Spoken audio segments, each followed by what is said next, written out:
online. We are so glad that you are joining us. I ask you at this time to please set your cell phones to silent. We are a welcoming congregation, whoever you are, however you identify, wherever you come from, and whoever you love. You are welcome here.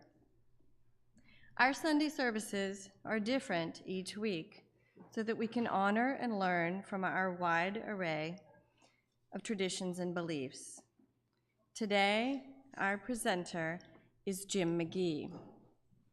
Jim McGee, he gave us the intro music, is a licensed clinical social worker. He is a minister, a musician, and a folklorist who weaves together spirituality, psychology, and music in his therapy practice at the Kilgore Counseling Center in Louisville, Kentucky. In January 2010, Jim founded the Singing Circle, a community of people in Louisville who gather to sing folk and popular songs once a month at the Clifton Universalist Unitarian Church in Louisville. And the group has been meeting monthly for 11 years. He is also active with the Jeff Street Hospitality Program, which provides breakfast for people who are homeless. Jim is an ordained minister in the Presbyterian Church USA. He's a member of the Association of Professional, hold on a second, sorry. Jim is, ordained minister and a member of the Association of Professional Chaplains. Jim enjoys hiking, biking, kayaking, skiing, gardening, and contra dancing with Kathy, his girlfriend, who's also with us today. Yoga and Qigong keep him centered. He holds a master in divinity from Princeton Theological Seminary, a master's in social work from West Virginia University, and a master's in folklore from UNC Chapel Hill. Additional qualification, he's also my uncle. So we are super excited, yes, to have Jim with us today, and it's a different kind of service today. So Jim is going to provide like the whole service, and I'm just telling you now there might be opportunities for audience participation. So yeah, so get ready for that. Okay, though we each walk our own path here in this place, in the land of the Osage, the Cherokee, the Shawnee, and the Yuchi, and now at this time we journey together as one community. For Unitarian Universalists, the flaming chalice is a symbol of the light of learning and the love of our community. This morning, our chalice will be lit by Jürgen Zirnstein. As our congregation's chalice is lit, please light your own special chalice at home if you have one.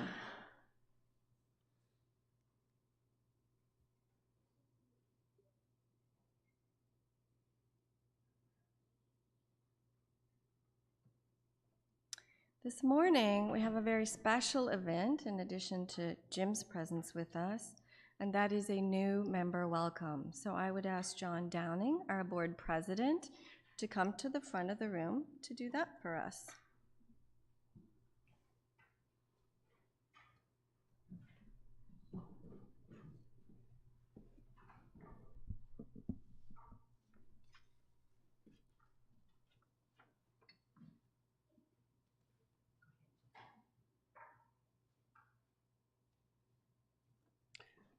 The act of becoming a member of the Unitarian Universalist Church of Bowling Green is a public statement that you have found this to be your religious home and you embrace our covenant.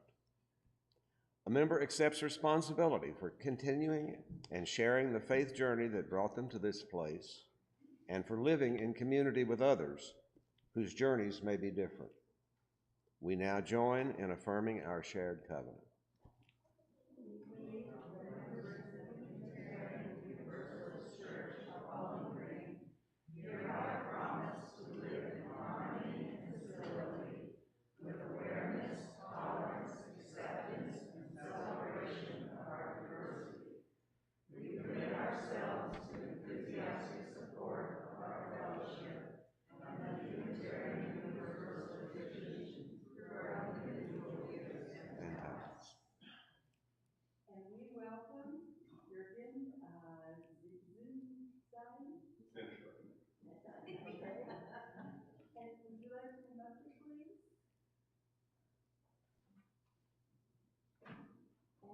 opening, talked about the chalice and how important it is. We would like for you to light a candle. You can actually do that with a match. It makes it easier when you come to get it with that.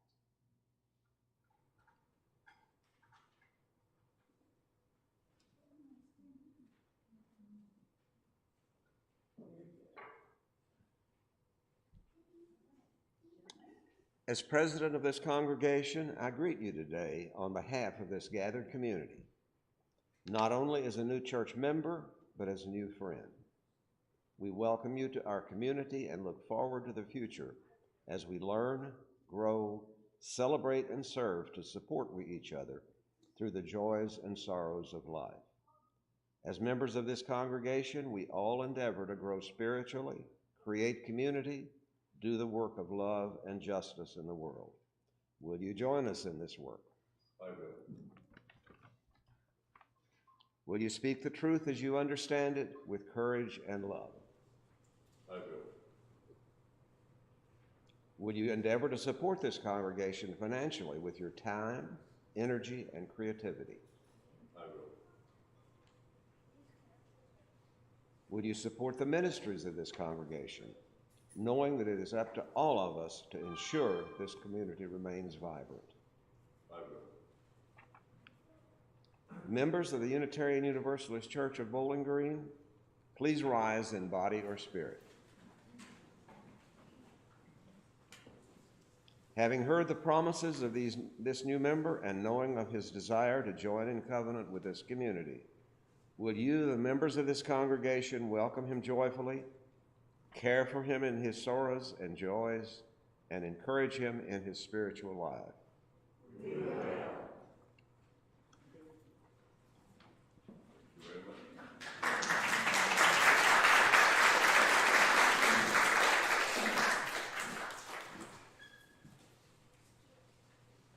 And I now welcome Jim McGee to the front of the room.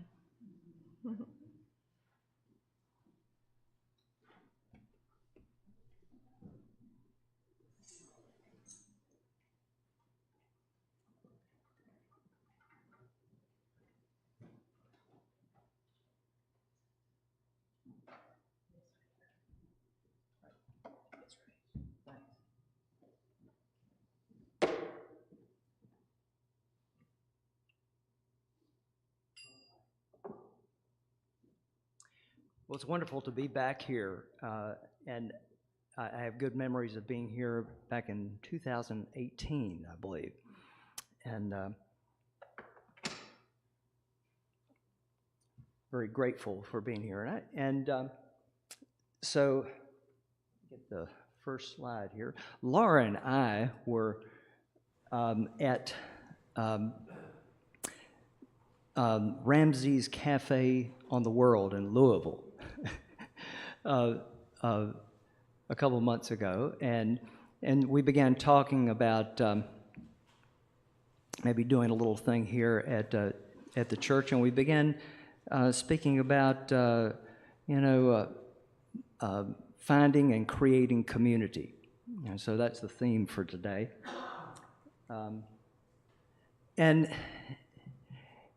you know, a lot of churches today of all types and all flavors and brands and beliefs are going through a time of deconstruction where the forms of faith community that we have known in the past maybe don't seem to be thriving anymore, may have served a purpose. And now something new may be emerging out of this deconstruction. Robert Niemeyer, who has done a lot of work on grief, has described grief as a process of the loss of meaning in your life, of someone or something that was very meaningful. And we have to acknowledge that loss. We have to weep. We go through many emotions about losing the person, place, or thing that has meant something to us. And And in the midst of this this process of things as we've known them falling apart, somehow something begins to emerge newly in our life. And so there's a process of reconstructing ourselves, remaking ourselves. And how in the world do we do that? You know, I think that we need the help of each other. We need a community to help us to rebuild, to reconstruct, to be open to the emergence of something. And so we're sitting here in the midst of a community that's very creative. And so the theme here, getting creative about community, is on the marquee out front.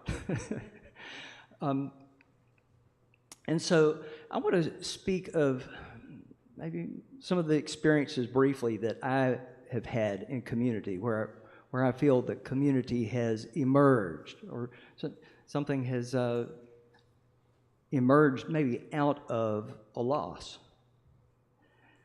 And so back in 2010, as I was going through a big transition in my life, of a relationship transition, a family transition, of going through a divorce. There were some friends of mine who had a little studio, a music studio downtown, and on the first Friday of the month, there was a trolley hop, and people come in and just came to their music studio, and I happened to stop by. And there was a guitar on the wall, and I picked it up and just began playing some songs, and we ended up singing together. And we sang for about 3 hours and had a wonderful time. And so the people who ran the studio and said, "Hey, would you like to do this on a regular basis? I mean, I think we could get a lot of people in here." And I said, "Well, sure. I don't have time for it right now." And several months later, as I was at a little festival, the owner of the studio spoke to me again, and she said, "Hey, are you ready to do the singing circle?" And I said, "Yeah, I am. I've got time in my life now. I think I have some space for that now." And so we began meeting in January of 2010, and the singing circle has kind of kept meeting just once a month, and we meet now at the Clifton Unitarian Church on Payne Street, not far from where I live. And we've been meeting outside because it's safer to sing outside. And so I thought we would do a song that we often do at the singing circle. Sometimes it gets dark as the sun goes down, and we have to pull a flashlight out to see the music on the book. But we have a song that we often do, "If I Had a Hammer," written by Pete Seeger.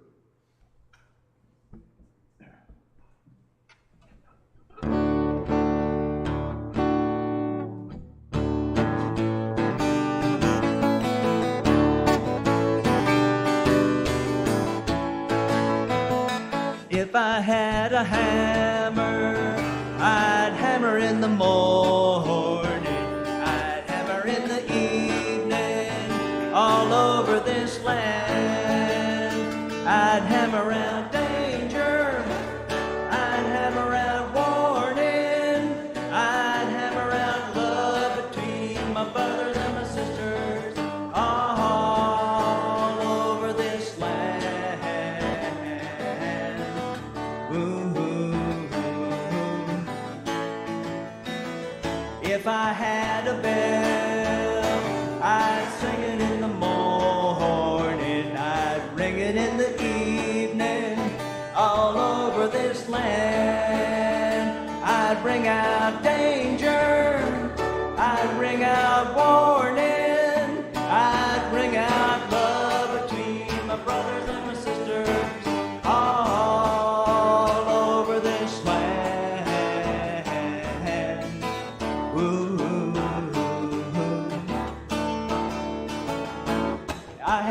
song, I'd sing it in the morning, I'd sing it in the evening, all over this land. I'd sing out danger, I'd sing out warning, I'd sing out love between my brothers and my sisters, all over this land. Ooh, ooh, ooh. Well, I got a hammer and I got a bell and I got a song to sing all over this land. It's a hammer of justice, it's a bell of freedom, it's a song about love between my brothers and my sisters, all over this land. Ooh, ooh, ooh, ooh,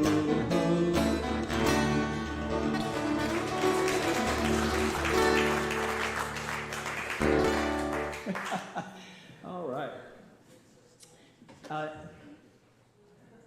I remember singing that song at Clifton Unitarian Church on the Sunday after the 2016 presidential election.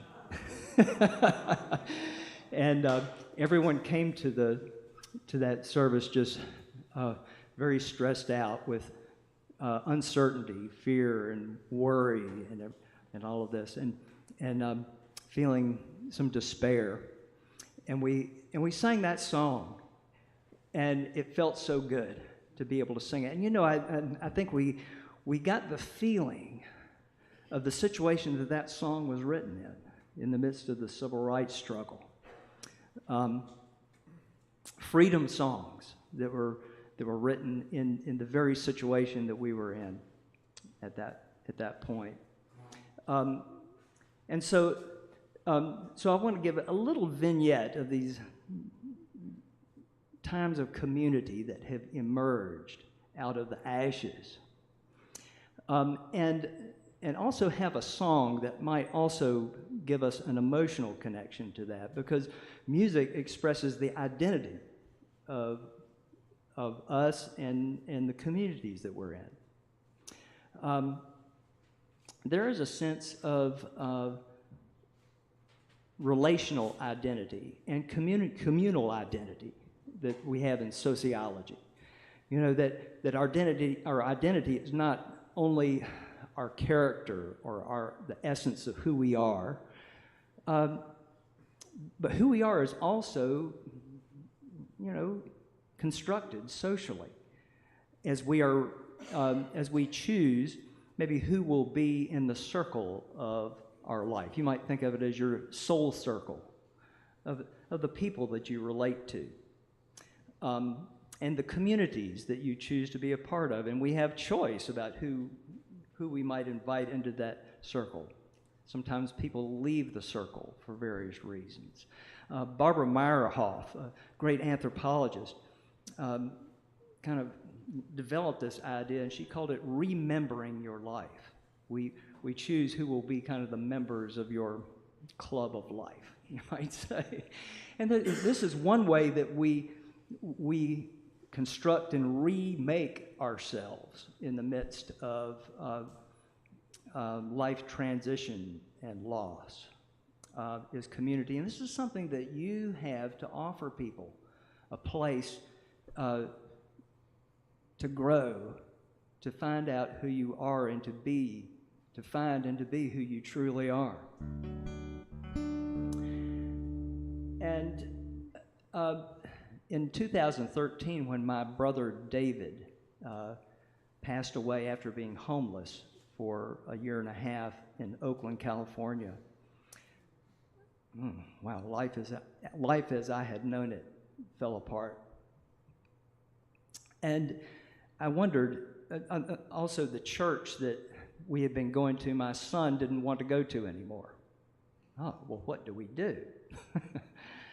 Well, there was a little church down in the east part of Liberty Street, that was working with people who were homeless and had them in their service on Sunday morning, did a weekly breakfast for homeless people, and ran a coffee house monthly where people in the shelters and on the street would come in. They'd bring them in van loads and have a coffee house and an open stage right there. They call it the Goat Walker Coffee House. And so I was curious about this. Well, gosh, you know, if my brother experienced homelessness for a year and a half, and I wonder if there's something for me in this community that is connected with the people on the street. And so I went to it and began to explore. And I'm going to have to forward ahead a little bit here.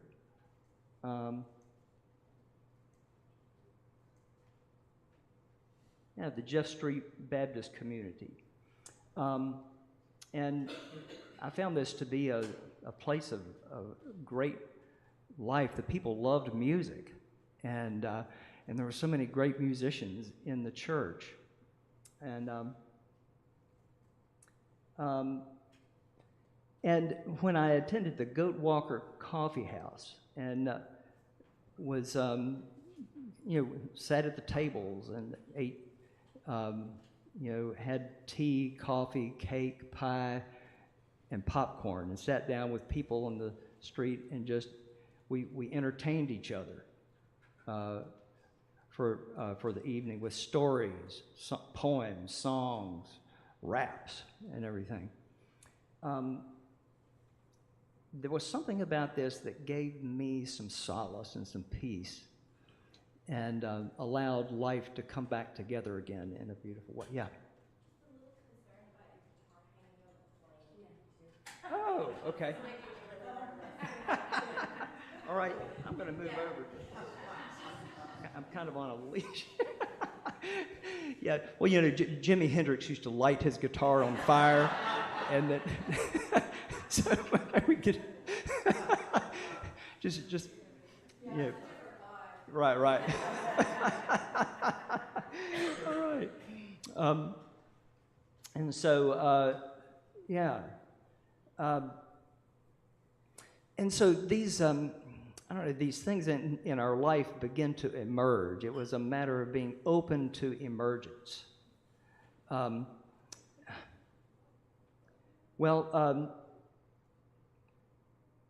In Jeff Street, I had maybe found a way to recapture what I had also known at the Open Door community in Atlanta, another kind of an intentional community that existed for to live with and in solidarity with people who were homeless and poor on the street. They also advocated against the death penalty, and I was part of this community back in 1986 for 8 months. And as a lot of people in seminary were packing up U-Hauls to go serve big churches in a city, I decided to go to the Open Door community and to live there, and it changed my whole perspective. So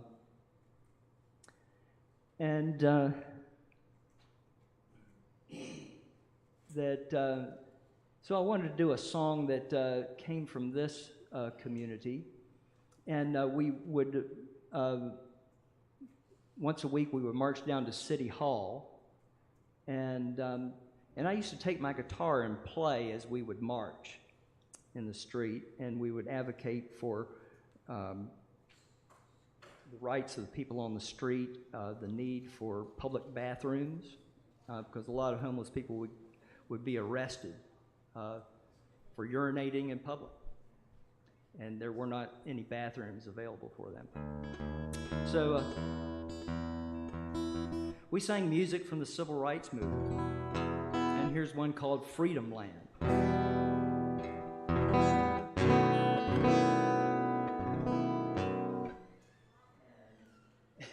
And when we did this, I remember I had my harmonica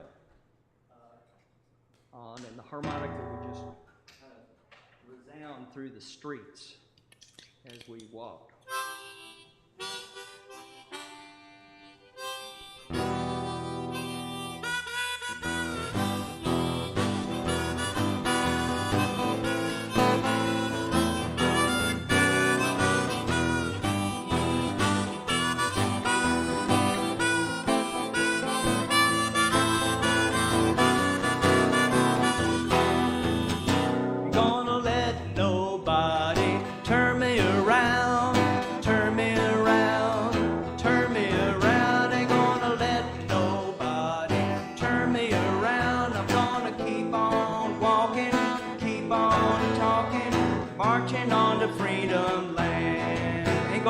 injustice. Ain't gonna let injustice turn me around, turn me around, turn me around. Ain't gonna let injustice turn me around. I'm gonna keep on walking, keep on talking, marching on to freedom land. Is there something else that you don't want to let turn you around?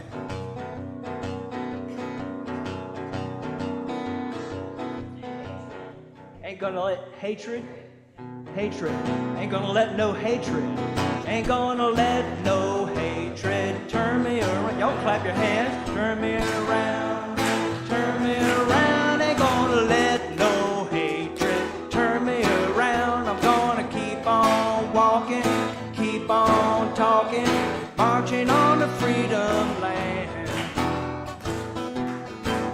Ain't gonna let no fear, ain't gonna let no fear turn me around, turn me around, turn me around. Ain't gonna let no fear turn me around. I'm gonna keep on walking, keep on talking, marching on to freedom land.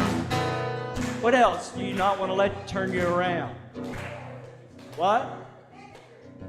Ain't gonna let no bigotry, ain't gonna let no bigotry turn me around, turn me around, turn me around. Ain't gonna let no bigotry turn me around. Keep on walking, keep on talking, marching on to freedom land.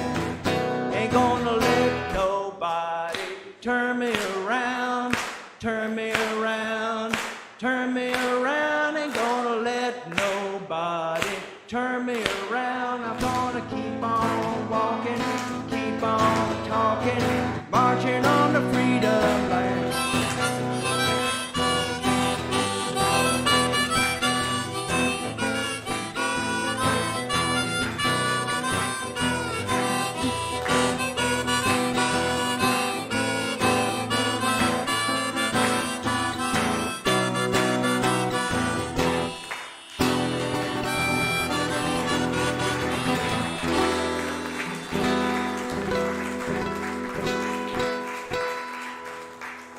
Woo! All right. All right, that fire's burning a little hotter now. All right, we can get the fire going. All right. One thing that creates community is when we come together around some action of social justice and service. That there's something that community emerges as we get organized around an effort to eliminate poverty, to address racism and discrimination in all its forms, gender discrimination, and the oppression of the LGBT community.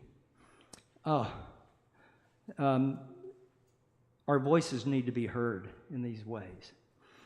And so it can be important to attend to what is emerging in our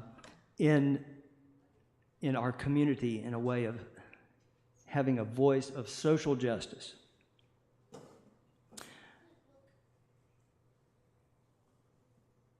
So,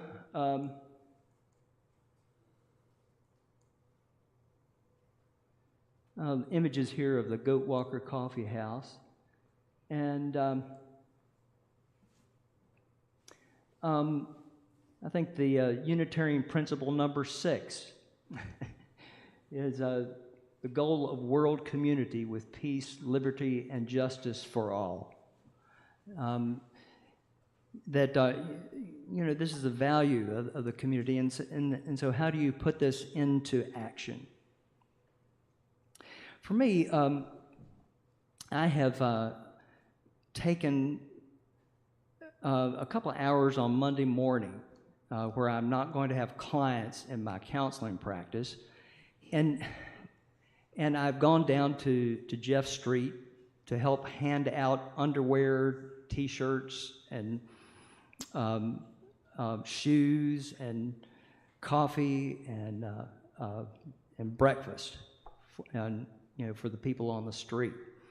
And you know that the field of social work was organized around this, and it's turned into something where we talk to people in a clinical office and get removed from the people who we really started to help out in the field of social work.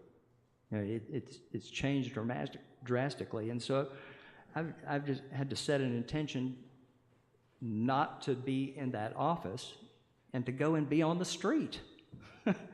And I knew that I had to do something different. What's emerging in your life that might help you to live out and to realize, to actualize this goal of world community with peace, liberty, and justice for all? Just take a moment to meditate on this. And there's a sense in which we maybe do goal-oriented thinking and we try to plan something out and achieve a goal. But as we open ourselves to emergence, it often requires meditative thinking or non-thinking that involves the soul and not just your cognitive ego.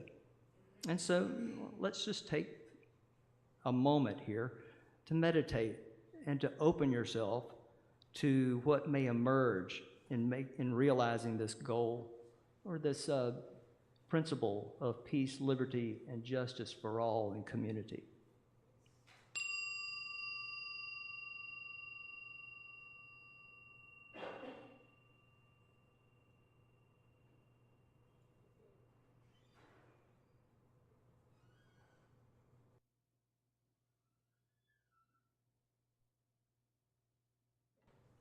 And take a deep, cleansing breath.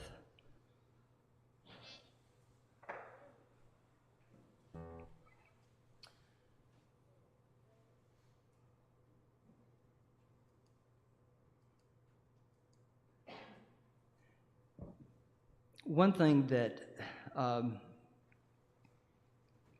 has been kind of written about and realized as I was kind of reading about, on the Unitarian websites and stuff, is that we can practice the 7 principles of Unitarianism and still be sectionalized in an all-white community.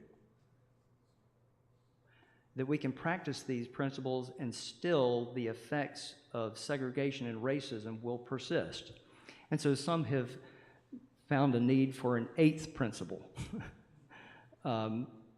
to address racism and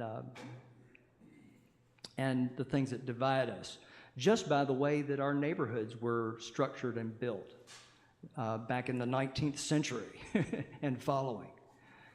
And so one thing that emerged in my life some years ago was that as I was studying folklore down at University of North Carolina, I would go around. I went around to African American churches in eastern North Carolina, and one of them was the church of Bishop D.L. Manning, and in his church they believed in the Spirit, and I was a little afraid, kind of going into a holiness church.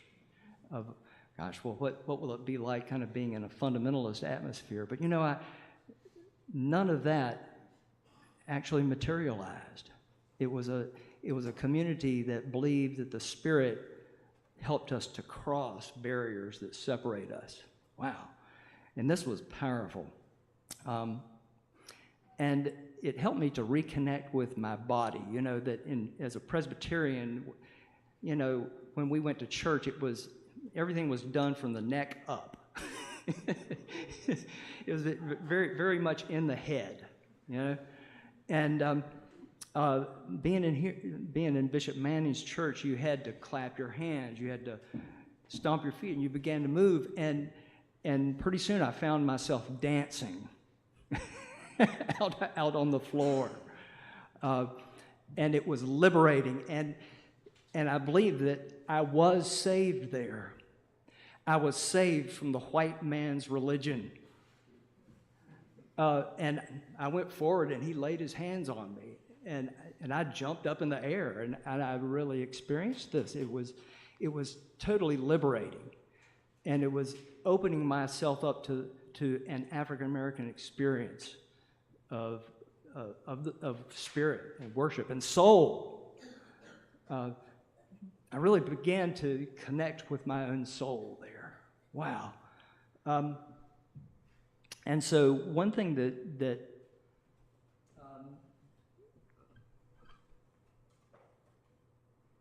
can we in our communities of faith incorporate these, the life of African American worship, yeah? And so we have a song that I learned from Bishop Manning, and this is his church, and this is his family over here, and he and Mother Manning, his wife, she was the co-minister, and in the holiness tradition, it's believed that anyone who has the Spirit can be a minister, and many women are pastors, and there's a really presence of the sacred feminine in this tradition. I'm going to need someone to advance the verses here while I play the guitar. And this is done in a call and response. So I'm going to sing.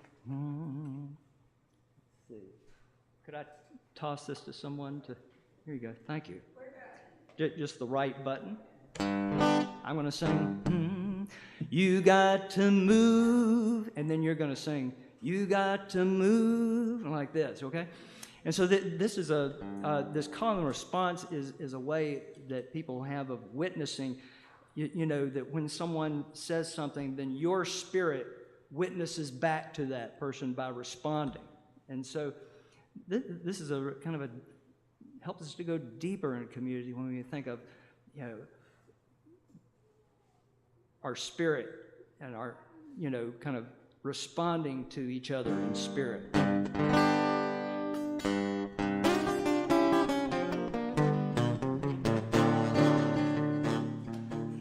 Back one. Yeah. Yeah. Take it back to back. Let's see. Well, yeah. You got to move. You got to move. You got to move. You got to move.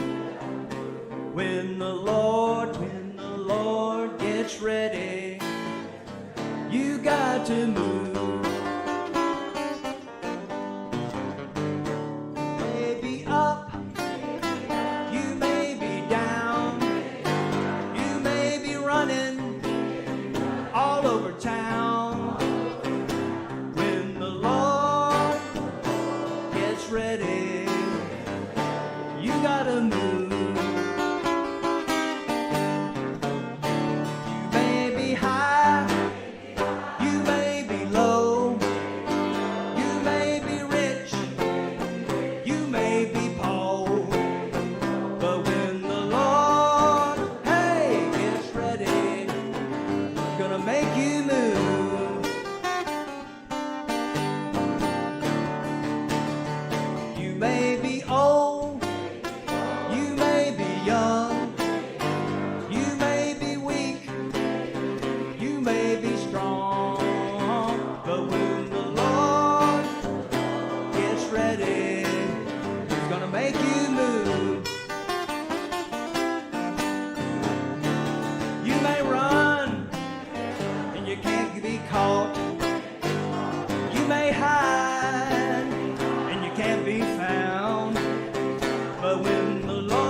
forward a little more than just real short here.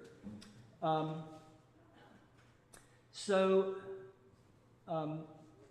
kind of took this tradition into the West End School in Louisville and took all this wonderful tradition of blues and gospel music, used it with kids, and we had a lot of fun. Let's go to the next slide. Unitarian Principle 3, acceptance of one another and encouragement to spiritual growth in our congregations. I want to go one more slide ahead. So another expression of community that has really meant something to me is Celtic spirituality as expressed by John Philip Newell. And I think that when, in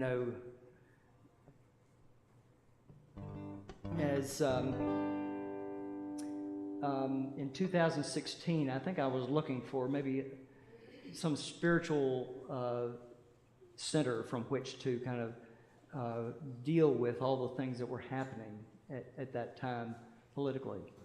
And John Philip Newell has brought people together for pilgrimages to the island of Iona in Scotland and to the Camino pilgrimage in Spain. And here's a picture of him at a ghost ranch together with Bishop Todd O'Neill right here. And when I was at Ghost Ranch, I would go to John Philip Newell's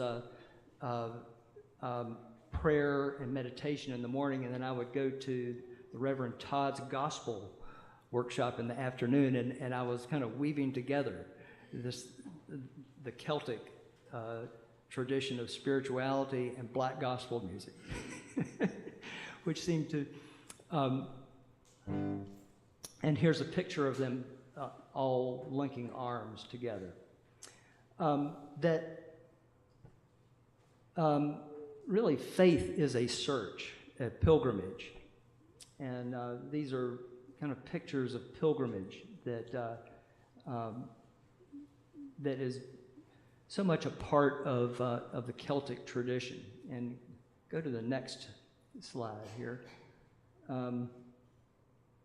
Pictures of community, and let's go one more. A free and responsible search for truth and meaning. And, this is something that brings us together in community to engage together in a search, that we're not searching in isolation. And so many people are searching in isolation today as a result of COVID. And so many people are stuck in depressed mood and anxiety in isolation. Which is actually a spiritual search in disguise. And you have something priceless to offer people, to invite them into search and pilgrimage for meaning and for your own truth, truth as you know it. So let's close here. Let's go one more slide. There's a tune that comes from Iona, the peace of the earth be with you.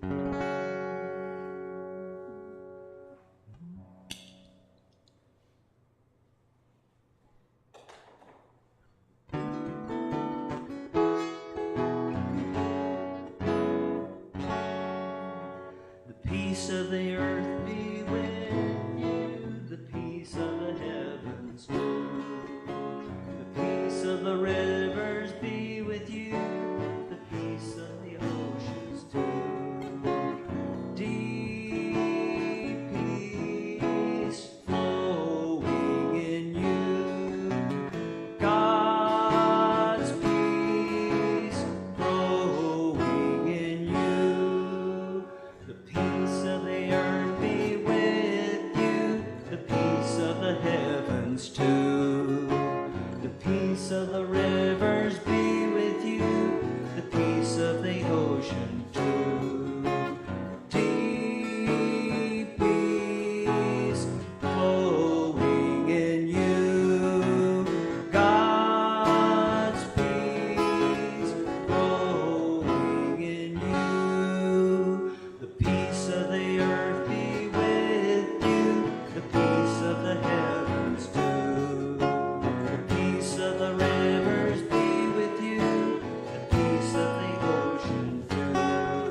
Amen, Namaste, Aho, Sat Nam.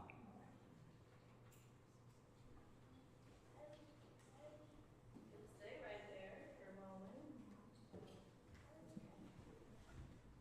Oh, wow. That was awesome. Huh? Let's give Jim a hand.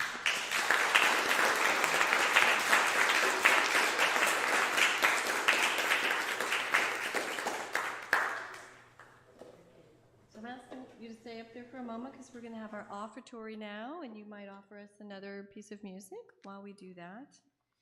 So, this congregation and the work that we do is supported by the voluntary generosity of all who contribute. The offering is a sacrament of the free church. You may place your donation in the plate on the way out. I see a plate at each door. Or use the QR codes that will appear on the screen, we hope, to donate or donate by way of our website. As we enjoy the music, the offering will be given and received in grateful appreciation of our shared hopes and values.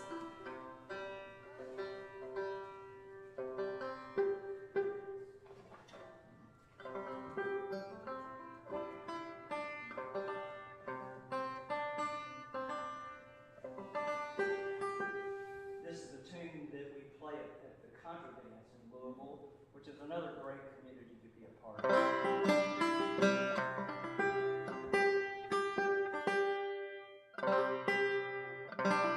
Excuse me while I tune the banjo.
Thank you.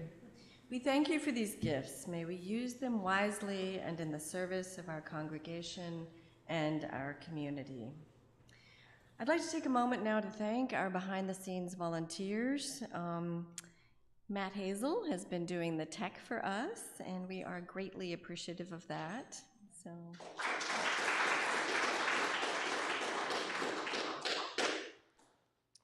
So at this time, I have just a couple of announcements, and I would ask Diane to stand and share her announcement.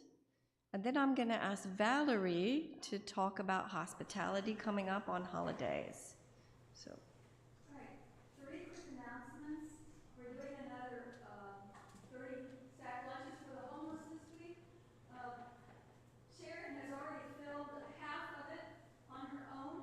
I need 30 pieces of fruit or fruit cups and 30 juice cups to fill the rest. So if you can get those in or contact me about it if you're interested in getting any of those. Postcards are being written. Some people have taken them home. Get them back to me when you can. We're going to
own stuff, and then they published a book, and this is it.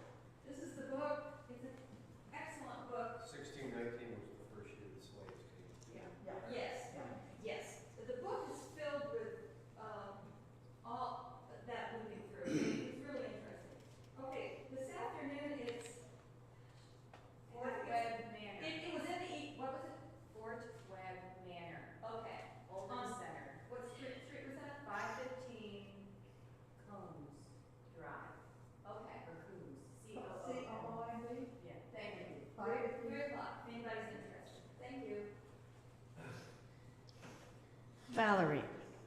Just a quick reminder, we will be having a congregational Thanksgiving for anyone who would like to attend. And we'll be having, please let me know what you plan to bring. We're going to have turkey provided, and then hopefully those that attend can bring sides. And on Christmas, because Christmas is on Sunday this year, Dee will be having a service for us and her traditional lasagna. So, is that right, Dee? Yeah, after the service, right. So just a little reminder that we do have some holiday plans coming up. Thank you, Valerie. Yeah.